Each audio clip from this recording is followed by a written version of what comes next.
Bonjour, nous sommes en direct pour notre revue hebdomadaire de l'actualité avec Michael Modrikamen, président du Parti populaire. Alors surtout, n'hésitez pas à poser vos questions en commentaire de cette vidéo, à liker notre page et à partager. Nous commençons tout de suite. Michael Modrikamen, bonjour. Bonjour Nicolas, heureux de vous retrouver et je le dis chaque fois, je suis étonné de voir les chiffres, de plus en plus de gens qui nous regardent en direct et en différé. On parle, j'ai vu une vidéo d'il y a 2-3 semaines, rien que sur YouTube, 200 000 viewers, plus Facebook, je crois qu'on était à 50 ou 70 000. Ça va me faire rougir. Ça fait presque 300 000 personnes qui nous regardent pour une émission politique en communauté française. C'est énorme, ça montre qu'il y a surtout une grande demande auprès des citoyens pour une analyse différente, une parole différente, loin du politiquement correct. Faites-le savoir, je dis aux citoyens, faites-le savoir autour de vous, partagez nos vidéos, partagez nos idées, c'est comme ça que les citoyens verront la différence. Eh bien, en parlant de politiquement correct, je pense qu'on a eu encore un bel exemple ce matin. Donc, si vous avez écouté la radio dans votre voiture, vous savez que le mercredi 20 juin, c'est la journée internationale des réfugiés. Donc, il y avait une interview dans la RTBF de Sotigan Go, la directrice du CIRE, qui organise notamment les campagnes communes hospitalières, donc pour ouvrir les communes aux immigrants illégaux, et qui nous disait que Theo Franken trompe l'opinion publique en prétendant que l'on peut cesser l'immigration légale ou illégale. Je souligne, la détermination des personnes qui fuient est entière. Ni des murs, ni des lois ne les arrêteront. Elles continueront de passer, ces personnes, là où elles pensent que leur vie sera possible. Donc on ne peut rien faire d'après. Voilà. Alors d'abord, un petit mot. Les francophones, les Européens, mais surtout les francophones, les Wallons, sont soumis depuis des mois et des années à une propagande incessante de la RTBF, de RTL et d'une bonne partie de la presse écrite en faveur des migrants, des illégaux, de l'ouverture des frontières.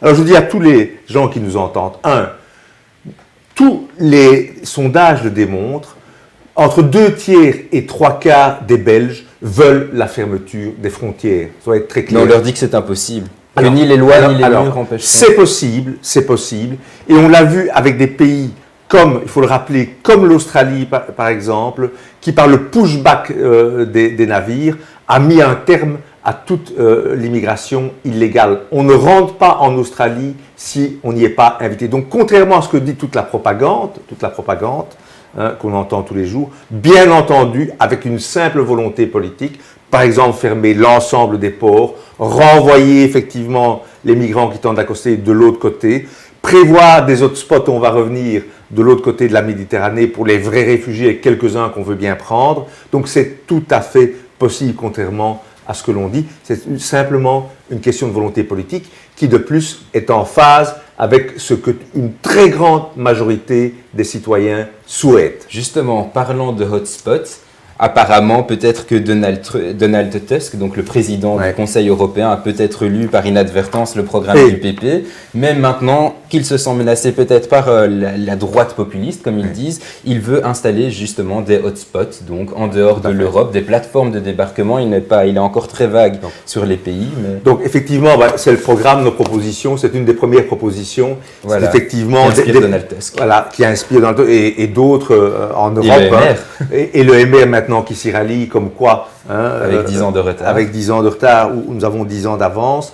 Bien évidemment, on peut accueillir quelques réfugiés. Comment? En disant, ben voilà, si vous voulez devenir réfugié, vous avez de bonnes raisons, eh bien, vous serez accueillis dans des centres. Et là, on fera le tri et on verra effectivement vos raisons. Et si vous avez de bonnes raisons, de manière limitée, vous pourrez venir. Sinon, c'est la porte ouverte. Je voudrais quand même rappeler que nous sommes un bon 500 millions d'Européens et qu'il y a 1,5 milliard d'Africains, dont une bonne partie ont toutes les raisons d'être insatisfaits de leurs conditions de vie et de vouloir venir en Europe bénéficier d'une autre vie et évidemment des aides sociales extrêmement généreuses. Alors, où est-ce qu'on s'arrête? Moi, je demande à tous les gens généreux, où est-ce qu'on s'arrête? Je crois que c'est la responsabilité politique des gens responsables de ne pas jouer à sensiblerie ou quelques enfants qu'on nous monte dans un bateau pour nous attendrir et de dire voilà, nous sommes 500 millions d'Européens, nous avons déjà une crise majeure, nous avons l'équivalent d'un pays comme l'Espagne au chômage, nous avons des déficits publics, nous avons des dettes publiques gigantesques. Jusqu'où s'arrête-t-on? Doit-on prendre la moitié de l'Afrique, le quart de l'Afrique, un cinquième de l'Afrique, puis le Moyen-Orient, et puis le Moyen-Orient, etc., jusqu'à remettre en cause toutes nos sociétés. Et donc, on peut évidemment accueillir quelques réfugiés politiques et on peut surtout les aider les aider dans des camps spécialement organisés et protégés près des zones de conflit, le temps que ça se calme. Ça, c'est une politique. En plus, je voudrais quand même redire, ce sont les risques qu'en laissant entrer ces centaines de milliers de personnes sans être scannés, etc., que l'on fait courir sur les populations. Alors, on sait en Allemagne les chiffres terribles qui émanent du gouvernement fédéral lui-même sur le taux de crimes des migrants. Peut-être Voilà. vous avez ces chiffres. Voilà, donc entre 2015 et 2016, il y a eu une augmentation de 10% des crimes violents et 90% de cette augmentation était due aux jeunes clandestins entre 14 et 30 ans. Et ça, ce sont des chiffres du gouvernement. Et ce sont des chiffres, oui, donc du gouvernement allemand. Alors, il y en a encore d'autres qui sont, à mon sens, encore plus effrayants. En 2016, les étrangers étaient 3,5 fois plus impliqués dans les crimes que les Allemands. Les clandestins, 7 fois plus. Ça augmente encore pour les crimes violents. On est 5 fois plus élevé chez les étrangers, 15 fois chez les clandestins, donc pour les crimes violents. Et pour l'implication dans les viols en réunion, c'est 10 fois plus élevé chez les étrangers que chez les Allemands natifs et 42 fois plus chez les clandestins.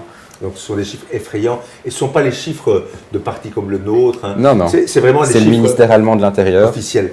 Et moi, je voudrais quand même aussi citer une autre étude qui a été rendue il y a quelques jours par la Heritage Foundation, qui est un des grands think tanks américains, et qui indiquait que depuis 2014, il y avait plus de 1000 Européens qui avaient été tués ou blessés dans des attaques terroristes commises par des demandeurs d'asile musulmans. Voilà, c'est paru dans Breitbart, ça reprend les chiffres de l'Heritage Foundation. Donc, depuis 2014, 1000 Européens blessés ou tués dans des attaques terroristes commises par des demandeurs d'asile. Et donc, tout ça justifie qu'en ce qui nous concerne, c'est nos citoyens, nos concitoyens d'abord, notre peuple d'abord, auquel nous apportons toute l'attention que nous voulons protéger. Et ce que je constate quand même avec grande satisfaction, c'est qu'on sent bien, je dis toujours que cette gauche moraliste, etc., moralisante, elle est en train de perdre pied partout, parce que les pions sont en train de se mettre en place, ou les stades sont en train de tomber les unes après les autres. Hein, je répète toujours, il y avait l'Italie il y a 15 ou 3 semaines, et maintenant, c'est l'Allemagne avec Seehofer qui menace Merkel, qui a fait entrer 1 million de personnes. Il a même carrément dit « je ne peux plus gouverner avec cette femme » en parlant de... Voilà, donc on se rend bien compte que cette bonne femme était... présidente et chancelière, chancelière. Irresponsable. Hein, et maintenant, elle propose de collaborer avec l'Italie. Hein, c'est un retournement complet. Donc, on sent bien maintenant son opportunisme le plus total. Mais en tout cas, quoi qu'en dise cette gauche bien pensante, et ces quelques centaines de personnes de la presse, etc., qui croient pouvoir donner des leçons avec notre argent, si je puis dire, à l'opinion, les opinions ont compris.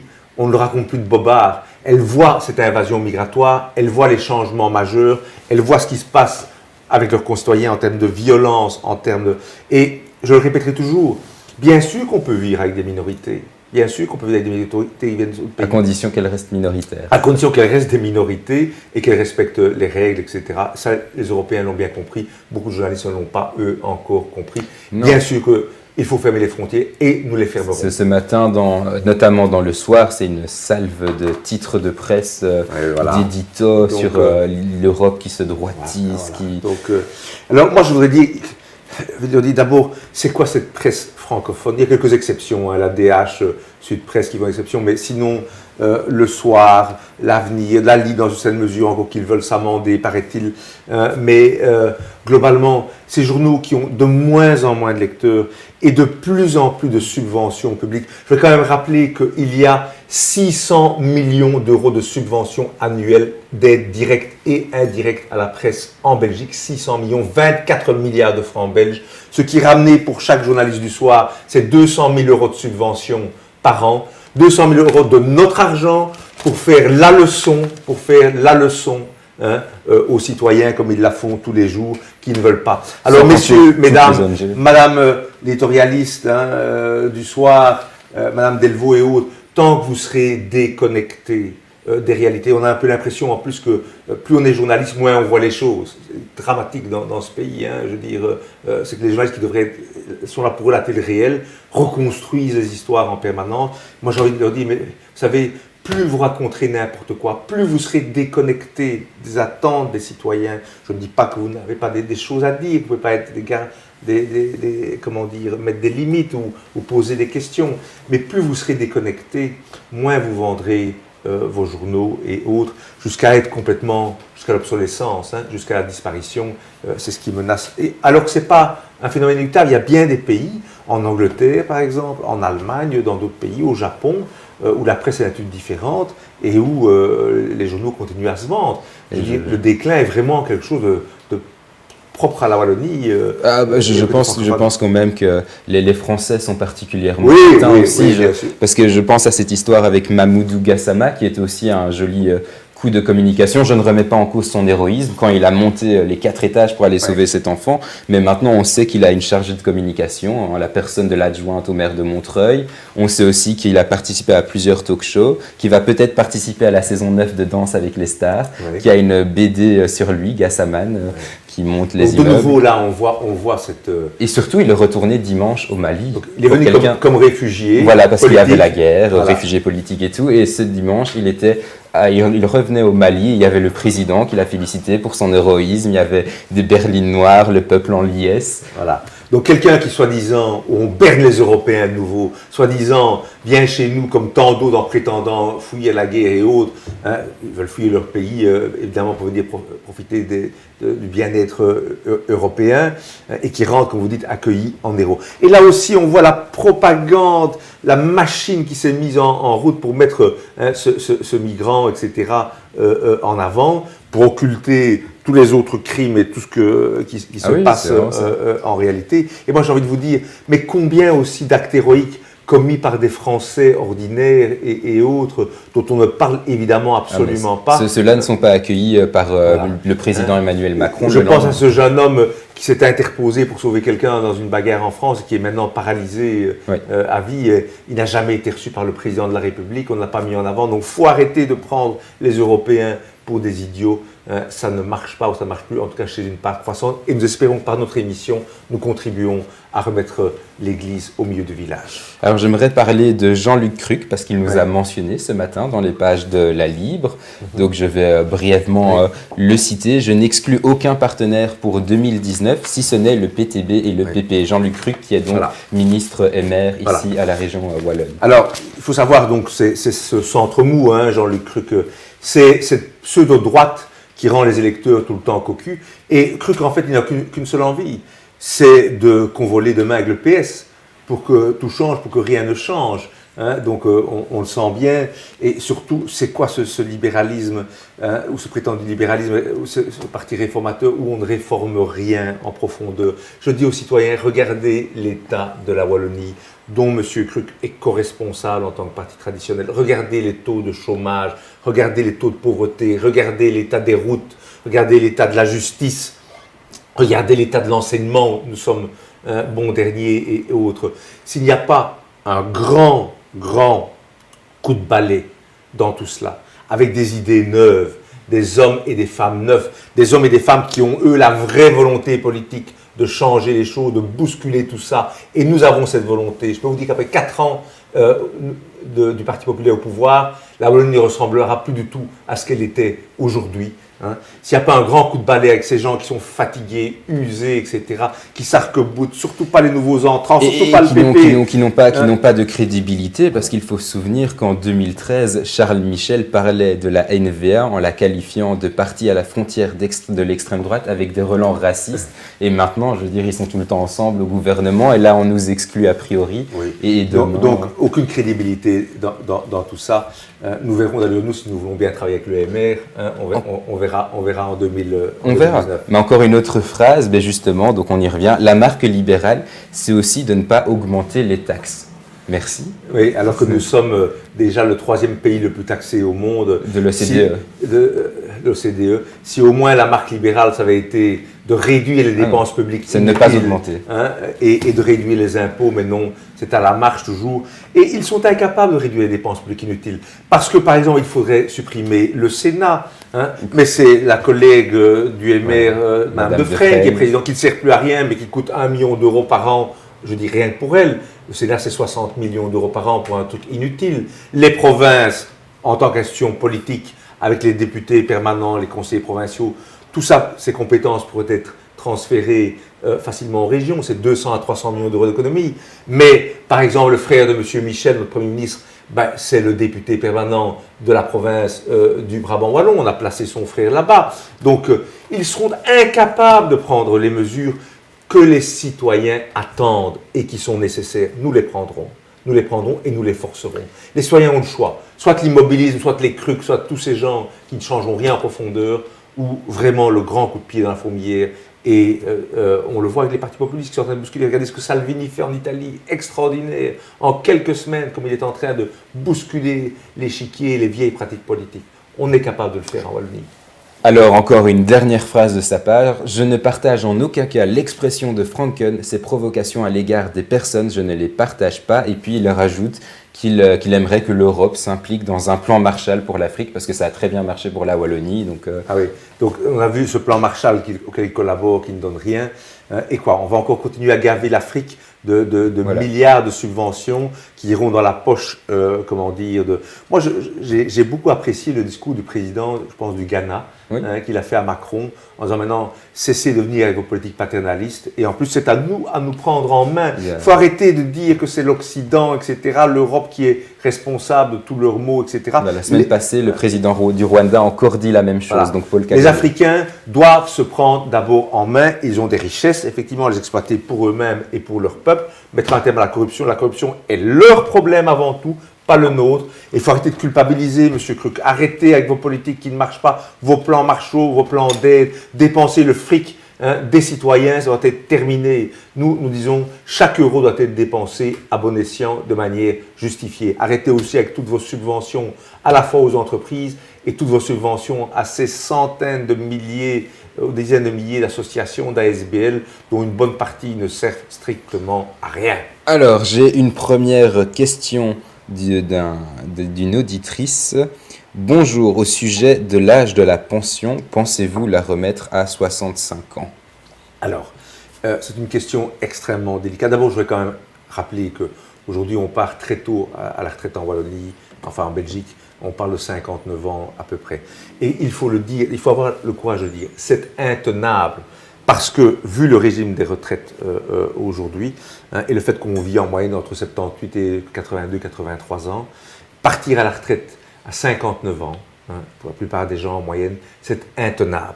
Je vous dis, notre système va être infinançable.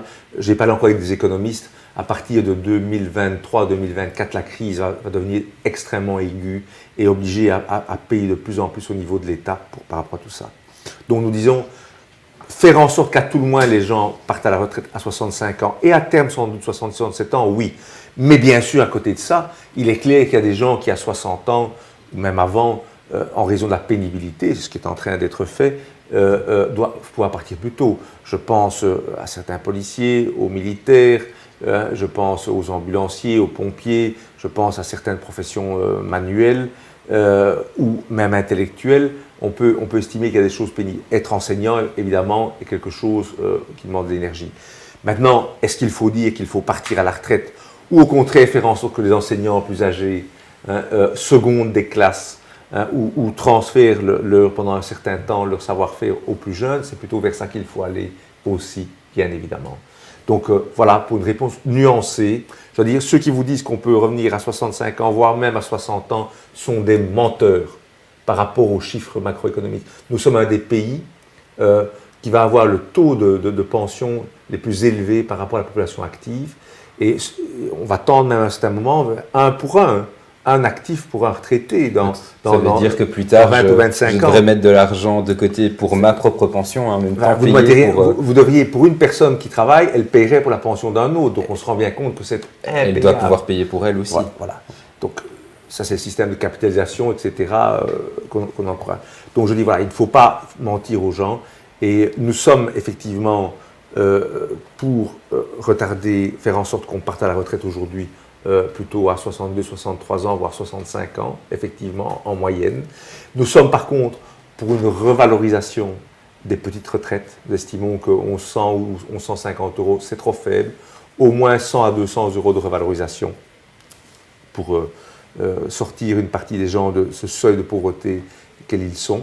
Peut-être d'autres qu'il faudra raboter, d'ailleurs, des pensions. Je veux dire, certaines peuvent être excessives.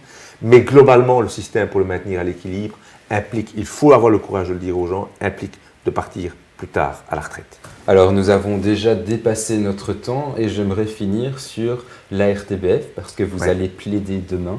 Alors des choses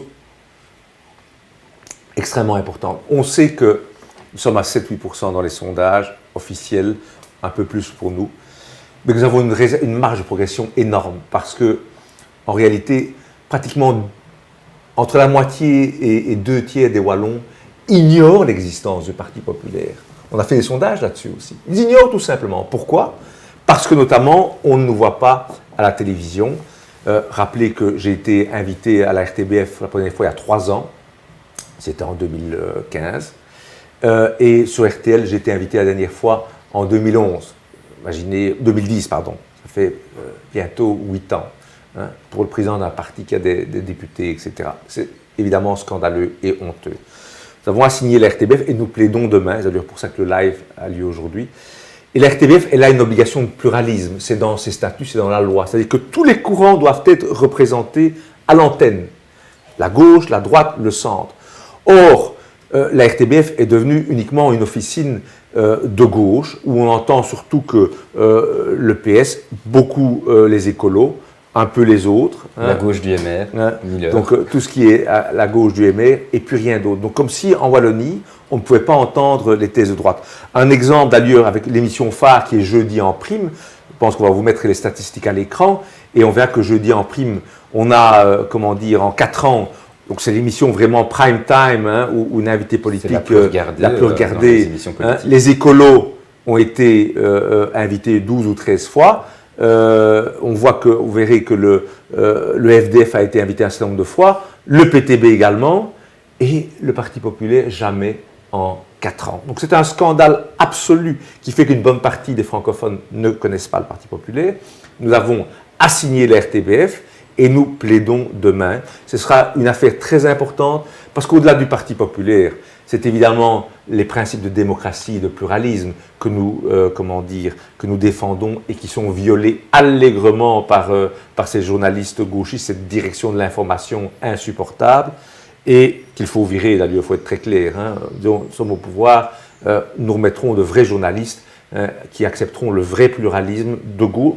Normal que les idées de gauche soient aussi à l'antenne, mais pour autant qu'il y ait des idées de droite, vraies idées de droite, pour venir les contrebalancer. Et quand même rappeler aussi que tout ça, c'est avec notre argent. Hein. La RTBF, c'est 225 millions d'euros de subventions publiques payées par l'ensemble des contribuables de gauche et de droite. Alors, pourquoi est-ce que nous devrions payer pour une télévision qui est complètement hémiplégique, qui ne connaît que sa gauche, hein, qui nous sert tous les jours une soupe pro-écolo, pro-migratoire. Journée internationale des réfugiés. Et donc on y a droit à mettre tous les jours à cette propagande. Ça doit cesser. Je prends l'engagement, nous sommes au pouvoir, nous y mettrons un terme très clairement avec d'autres responsables qui feront en sorte que le véritable pluralisme, le véritable professionnalisme soit respecté et pas des larbins du PS ou de la gauche idéologique, et ceux-là seront virés. Et si on ne parvient pas à réformer cette RTBF, eh bien, on la vendra ou on la fermera parce que bon, c'est pour avoir une radio de gauche ou une télévision de gauche, elle n'a pas aucun sens de la faire subventionner par l'ensemble du contribuable. Voilà qui est dit. Je prends cet engagement aussi vis-à-vis de l'ensemble des spectateurs. Et alors aussi le mot de la fin sur les listes. Alors les listes, donc je l'ai dit, plus de 100 listes maintenant provinciales et communales, mais il y a encore des places sur les listes et je lance un appel, si vous voulez que ça change, contactez le Parti populaire, info de Parti populaire, il y a encore des places, les hommes, des femmes, nous avons besoin de femmes, on sait que les femmes sont moins impliquées en politique, or on exige la parité, donc il y a plus d'hommes, donc nous avons besoin aussi d'hommes, mais aussi beaucoup de femmes, il y a pas mal de communes. Je lance un appel aussi, par exemple, sur Watermal-Wafort, on a besoin de femmes. Il y a plein d'endroits où on a encore besoin de candidats pour compléter nos listes. Donc, prenez contact avec nous, info@partipopulaire.be ou appelez au parti ou réagissez sous la page Facebook du peuple, vous serez contactés. Les choses avancent bien, de plus en plus de listes. Il y a encore quelques endroits aussi, j'ai lancé un appel la fois dernière, où on a des candidats, mais où il nous manque un tête de liste. Je pense notamment à Spa. Hein, on a des candidats, mais on voudrait un tête de liste. Donc s'il y a des gens de Spa qui se sentent le courage. À Anderlecht aussi, sans doute Nous avons besoin également d'un ou d'une tête de liste. Alors, nous avons des candidats, mais il faut quelqu'un pour porter le projet. Je crois qu'il y avait encore d'autres communes, mais je les ai oubliées. Mais vous pouvez revoir nos messages sur le site. Donc, je dis aux téléspectateurs, enfin aux internautes, aux auditeurs, rejoignez-nous. C'est maintenant que ce mouvement se met en marche. Si vous voulez que ça change, ne comptez pas seulement sur nous. Mettez-vous aussi en marche dans le cadre de ce processus, de cette montée, cette vague populaire qui est en train de monter pour renverser les tables et pour apporter un changement. Je prends l'engagement aussi. 4 ans au pouvoir du Parti populaire, on verra une différence significative avec cette soupe qu'on est en train de nous servir, cette soupe mièvre où rien n'avance, rien ne bouge et où les gens vous disent de toute façon on ne sait rien faire. S'il n'y a pas de volonté politique, au moins pour essayer de faire changer les choses, rien ne bougera. Avec le Parti populaire, ça changera. Et bien sûr, ces bonnes paroles, je vous dis merci de nous avoir suivis. Surtout, n'hésitez pas à commenter, à partager la vidéo, à liker notre page et à vous abonner à notre chaîne YouTube. Je vous dis à la semaine prochaine. À la semaine prochaine.